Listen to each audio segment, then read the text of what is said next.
For thousands of years, the Valorians ruled the galaxy with iron pride. They called themselves the Eternal Ones. To them, every other race was weak, slow, and temporary.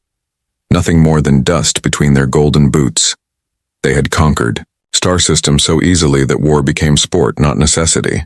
Planets fell, empires bent their knees, and resistance became only a memory. The Valorians were tall, brilliant, and nearly invincible.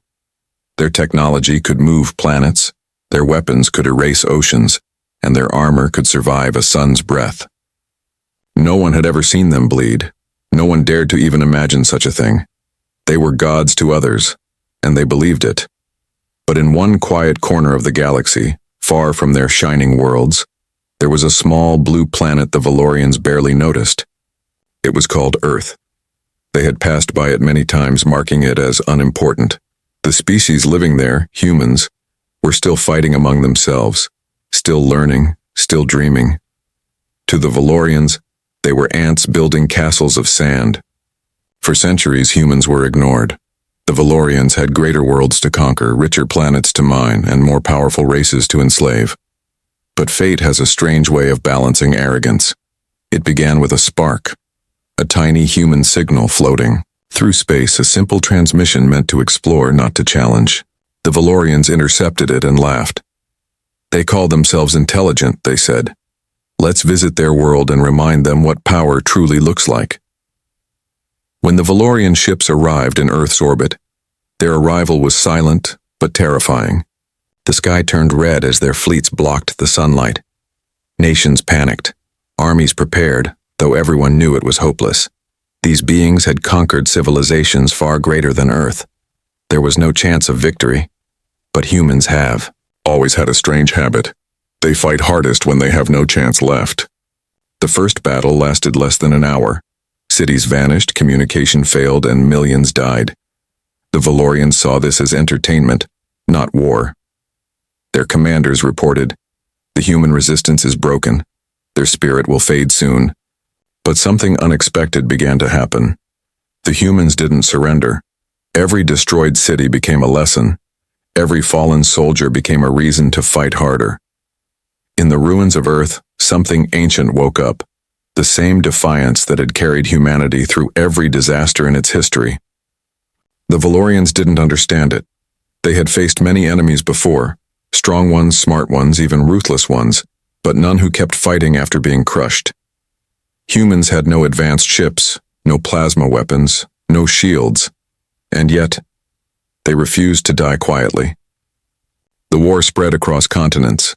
The Valorians took control of the skies, but humans took control of the ground. They hid in shadows, they adapted their technology, and they learned faster than anyone expected.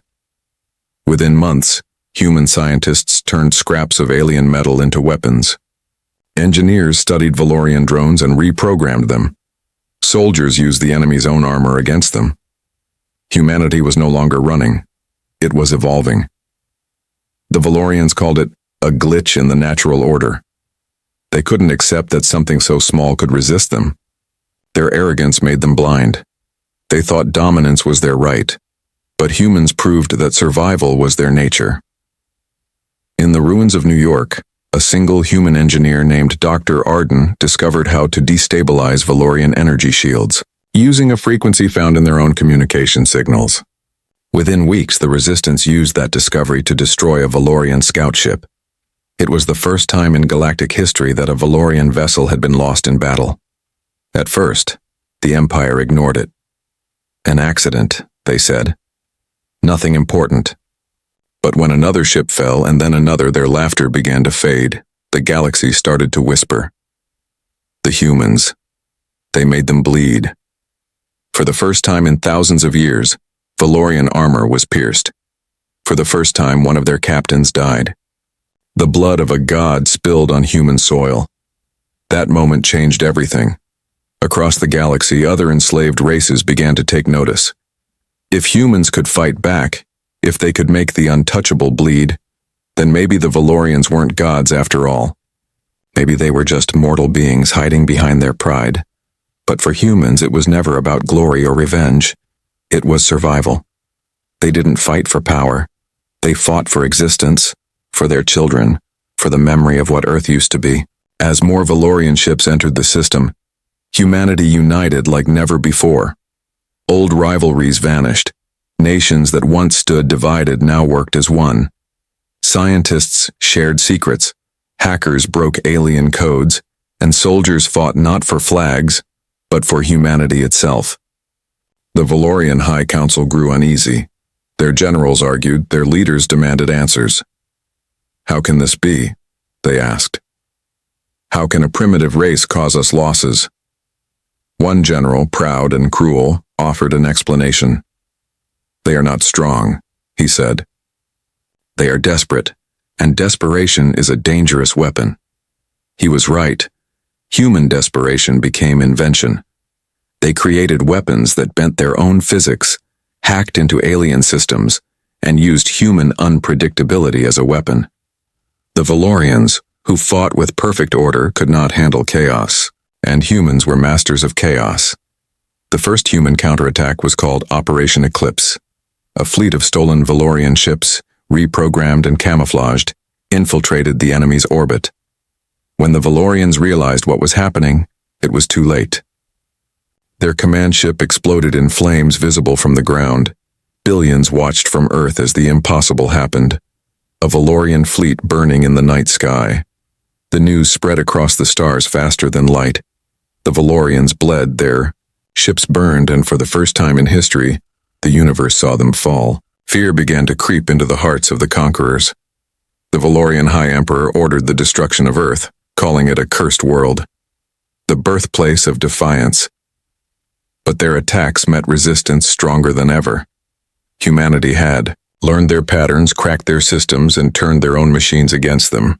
By the time the Valorians realized how far humans had come, it was already too late. They thought they were fighting a weak species, but what they faced was something else, a force born from pain, loss, and courage. Humans didn't need perfection. They only needed purpose. The Valorian fleets withdrew temporarily to regroup, but the damage to their pride was done. Entire systems whispered about rebellion. The myth of Valorian invincibility had been broken, and it was broken by the very race they once called insects. In deep space, one Valorian admiral stared at the shattered remains of his fleet. His voice trembled as he spoke to his command. "Find out who these humans are. Find out how they made us bleed." But no one could answer him, because what made humans dangerous wasn't their technology, their numbers, or their weapons. It was something invisible, something no empire could copy or understand. It was their spirit, and that spirit was spreading like fire. The Valorians believed the war was ending soon. They were wrong. The real war had just begun, not between species, but between arrogance and survival. Across the broken remains of Earth, fires burned under the stars, and humanity stood taller than it ever had. They had lost everything, yet somehow gained something greater: unity. Every human, from the ashes of cities to the darkness of orbit, shared one belief: if they can bleed, they can fall. The Valorians, once untouchable, had finally met a species that refused to bow. And the universe would never be the same again. The galaxy no longer felt the same. The Valorians, once worshipped as gods, now carried the memory of their defeat like a scar they could never hide. The humans had changed everything. That single moment, the fall of a Valorian ship, spread across the stars like fire through dry grass. Fear crept through the mighty. Hope returned to the broken.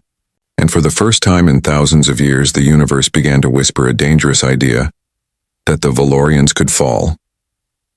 In the dark halls of their capital world, the Valorian High Council gathered. Anger, shame, and disbelief filled the air. They blamed each other, but deep inside they all knew the truth.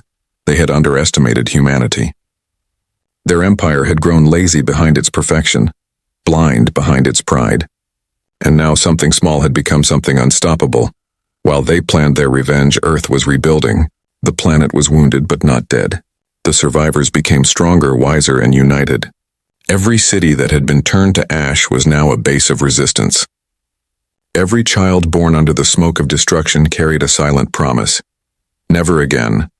Humanity had always learned fast, but this time, their lessons came from pain.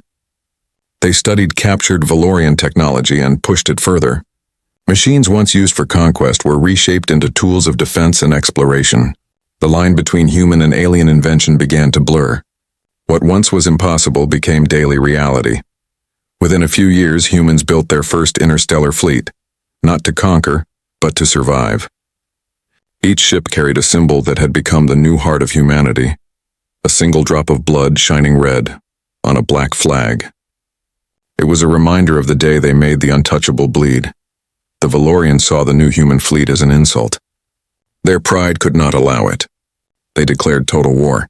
Every ship, every soldier, every weapon they had would be sent to destroy Earth forever. But they still didn't understand humans.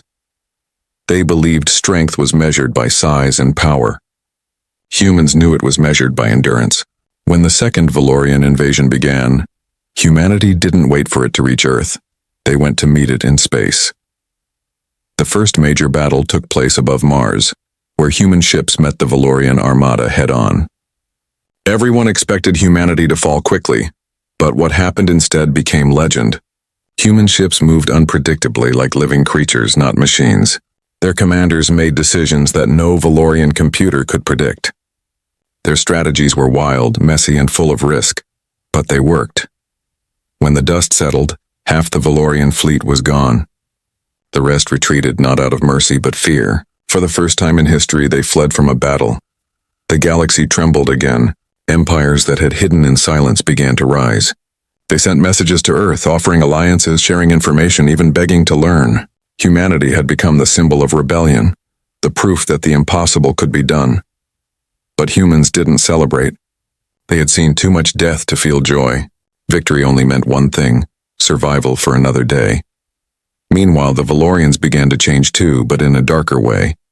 Their leaders demanded more control, more fear, more punishment. Planets that questioned their rule were burned. Entire species were erased to remind the galaxy of their power. But the more they tried to crush rebellion, the more rebellion spread. In hidden corners of the galaxy, voices began to speak of the red species, the humans who bled but never bowed. Stories said they fought like fire, spreading hope wherever they went. To slaves they were saviors. To tyrants they were nightmares. The Valorian High Emperor grew obsessed with one goal: to erase humanity from existence. He believed destroying Earth would erase the symbol of resistance. He was wrong. By the time his armies reached the solar system again, humanity was ready. The blue planet that once stood helpless now had defenses stretching across space. Orbital cannons, energy shields, and fleets built from captured technology formed a wall of defiance. When the Valorian fleet entered orbit, they were met not by fear, but by silence. The silence of confidence. Humanity didn't run. They stood their ground. The battle that followed lasted days. The sky burned with light as ships clashed, planets shook, and stars dimmed. Billions watched from across the galaxy. It was no longer just a war. It was the end of an era. The Valorians fought with fury, but humans fought with purpose. Every move, every sacrifice had meaning. When one ship fell, another took its place. When a city was destroyed, its survivors kept fighting from underground. The humans had turned endurance into a weapon, and it was stronger than any machine. Then came the moment that changed everything. The human flagship, Erebus, led by the descendants of Earth's first defenders, broke through the Valorian command line and reached the Emperor's dreadnought. The ship was colossal, a floating world of armor and arrogance. For thousands of years it had symbolized invincibility. But this time, something was different. Using the very technology the Valorians once used against them, humans penetrated the dreadnought's defenses. A chain reaction of explosions followed. The Emperor's ship began to fall, not onto Earth but into the burning heart of the sun. Every Valorian who watched it understood what that meant. The symbol of their power had been destroyed by the very species they had once mocked. The myth of their immortality was gone. The Emperor's final words were never heard. Only the sound of his ship disintegrating under the light of the star remained. When the battle ended, silence filled the void. The Valorian fleet was gone. Earth was wounded but alive. Humanity had won, not through perfection, but through persistence. The universe took a breath. For centuries, the Valorians had written the history of the stars. Now that pen belonged to humans. After the war, surviving Valorians fled to the outer systems. Some tried to rebuild. Others hid, unable to face their shame. Meanwhile, humanity began to explore the galaxy, not as conquerors, but as survivors carrying a message. Power is nothing without purpose. They helped rebuild worlds that had suffered under Valorian rule. They shared technology, taught freedom, and built alliances based not on fear but on trust. For the first time, the galaxy looked toward Earth not with pity but with respect. The humans had changed the order of existence. The weak had defeated the eternal. The prey had become the storm. But even in victory, humanity never forgot the cost. The ashes of their cities remained as memorials. The red flag with a single drop of blood became a symbol across 1,000 worlds, not just of human victory but of resilience. It reminded everyone that even gods can bleed. Centuries later, when children across distant planets asked about the fall of the Valorians, their teachers told them the same story. They told of a small blue planet, forgotten and humble, that stood against the mightiest empire and won. They told of the species that fought not for power but for hope. They told of humans, and in every corner of the universe, the legend grew. It wasn't about weapons or wars anymore. It was about the unbreakable spirit of life, the fire that refused to die, the courage that turned weakness into strength. The Valorians had believed themselves untouchable. But when they met humanity, they learned the greatest truth of all. Even the strongest can fall when they face those who have nothing left to lose. And so, the story of humanity became more than history. It became a warning, a symbol and a promise, a warning to every empire that thought itself eternal, a symbol for every world that dreamed of freedom, and a promise that as long as there are humans, there will always be hope, because the species that once looked up at the stars in wonder had become the stars themselves, and the galaxy would forever remember the name of the ones who made gods bleed.